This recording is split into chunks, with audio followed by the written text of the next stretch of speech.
Question of the week from the Naked Scientists. Hello there, I'm Adam Murphy, and this week, Tamsin Bell has been finding an answer to an out-of-this-world question from Chad. Is it possible to terraform the moon so humans could live there long term? We asked our followers on the forum what they thought. User Diver John points out that the moon is relatively close to Earth and suggests living in underground spaces would be possible. We could even use solar panels on the moon's surface to supply our electricity. I spoke to planetary geoscientist David Rothery from the Open University. Terraforming is usually understood to mean modifying the atmosphere, and hence also the temperature, of a body to give it an environment where we could live. So in terms of us going to live in the open on the moon, the answer is no, because the moon's gravity is too weak to hang on to relatively light molecules such as water vapour, oxygen and nitrogen in the long term.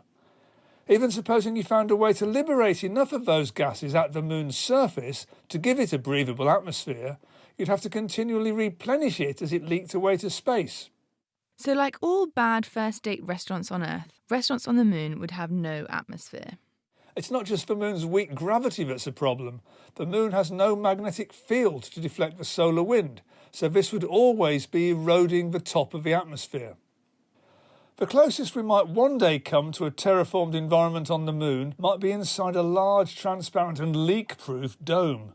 Fill this with the right mix of oxygen, carbon dioxide, water vapour and nitrogen to more or less match the Earth's atmosphere, and you could probably arrange the average temperature inside the dome to be comfortable for humans, despite the nights lasting for 2 weeks. You could probably grow crops there too, after a lot of work on the soil to get its structure and the microorganisms right. If we did decide to move to the moon, we certainly would need to plan it. The biggest obstacle to humans living on the moon, or indeed anywhere in space, is the cost of transporting whatever resources you need from the Earth. Things would be so much easier and cheaper if we could get most of what we need at our destination rather than taking it with us. We know there's water in the form of ice inside the shadowed craters near the moon's poles. There's plenty of oxygen that you could liberate at a large energy cost from lunar rocks.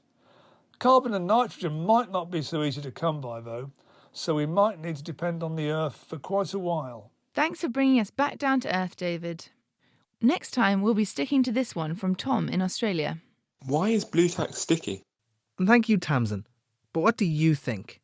You can email chris@thenakedscientists.com, find us on Facebook, tweet @nakedscientists, or join the debate on the forum, which is thenakedscientists.com/forum.